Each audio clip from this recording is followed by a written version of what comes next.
Fleeger from Ursinus College, and my film recommendation this week is Some Like It Hot, Billy Wilder's 1959 comedy classic, starring Jack Lemmon, Tony Curtis, and Marilyn Monroe. This film is a story about two men who are forced to dress up as women and join an all-girls orchestra when they are witness to the Valentine's Day Massacre, a play on the same event that occurred with Al Capone. The film is set in 1929 and starts as a gangster picture and then becomes a hilarious screwball comedy. The screenplay was by Billy Wilder and Izzy Diamond, with whom he wrote 12 screenplays, including The Apartment and Love in the Afternoon. He really preferred to write with somebody else, playing off of each other, and then have fun with the directing. He became a director because he didn't want to see everybody else have a good time.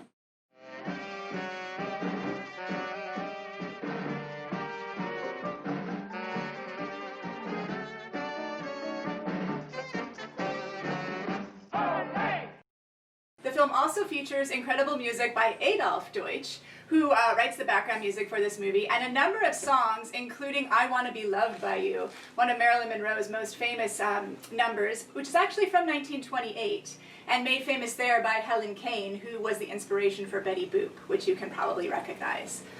Billy Wilder started his career as a reporter in Berlin, and then he went on to write screenplays for German cinema, leaving Berlin in 1933 when Hitler came to power for Paris, where he made one film, and then to Hollywood, where he started out living in an apartment shared with Peter Lorre and writing screenplays before being able to make his own work. In this film, although Wilder is known for being a writer's man, like his genius is in the writing and in the screenplay, there's two things that I think are interesting to note in the directing of this movie. And the first has to do with his comedic timing. So there are a couple of scenes in which he very cleverly cross-cuts incidents so that we never become too absorbed in one area or another, but rather work between them. The famous seduction scene where Tony Curtis gets Marilyn Monroe to seduce him as he's dressed as Shell Oil Man. And then the scene with the maracas, where Jack Lemmon's character, who is Daphne in that moment, is so interested and obsessed with her relationship with Osgood that she keeps shaking the maracas at various points that allow the audience to have a moment of laughter. The other thing to look for is how Wilder stages physical comedy in tight spaces. From a party scene in a sleeping car, to a shooting in a Chicago garage, to a chase scene that begins under a table and moves through a hotel. The film also moves through, as I said, a variety of genres, beginning with the gangster picture, and makes references to a number of other Hollywood films. So it stars George Raft playing a gangster, which he played many times, and in the film you'll see a younger gangster flipping a coin in the air, which is a reference to his films from the past. And Tony Curtis does a really convincing imitation of Cary Grant, which reportedly Cary Grant didn't like very well. Wilder is also interesting for the women that he writes and directs. He wrote Garbo's Ninotchka for Lubitsch, thereby setting a precedent for a more complex version of a woman who's able to love and be comedic and complex at the same time.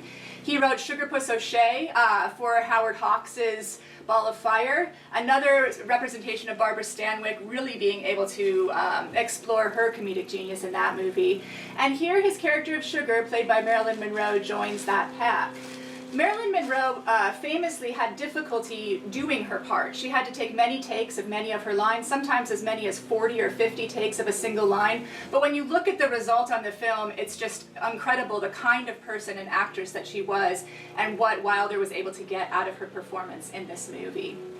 Why I think this is a good movie for us to watch now is because of Wilder's joy with gender play and masculinity. The film begins with one very set idea of masculine types, and indeed Wilder had these three masculine archetypes that he tended to use a lot, represented on one hand by Jack Lemmon, who played a traditional male figure who was able to be a love interest, Walter Matthau, the kind of cozy neighbor figure, and then William Holden, who was the more troubled figure. These are three actors with whom Wilder worked quite a bit. But in this film, he seems to throw all of that out the window. He begins with one version of masculinity in which the character played by Tony Curtis, who goes by Joe and then Josephine in the movie, begins as a seductive figure who takes women and then throws them aside, just gets what he wants out of relationships. And Jack Lemmon's character, who's always trying to stop him, who's playing with trying to make sure that they have security and enough money to pay their rent at the beginning of the movie. But immediately, the second the two become women, which happens very quickly and takes about 85% of the movie in which they're dressed in drag, Jack Lemmon just seems to embrace the character that he's playing of Daphne. He immediately picks the name Daphne seemingly out of thin air, becomes really in love with the idea of being a woman seemingly in this film.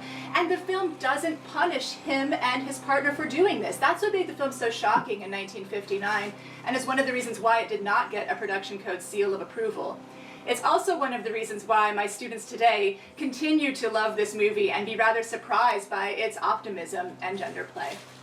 And key to that representation is a character played by Joe E. Brown, the great comedian who started as a circus performer and a vaudevillian, became a professional baseball player for a time, and then went on to a number of starring musical roles at Warner Brothers in the 30s.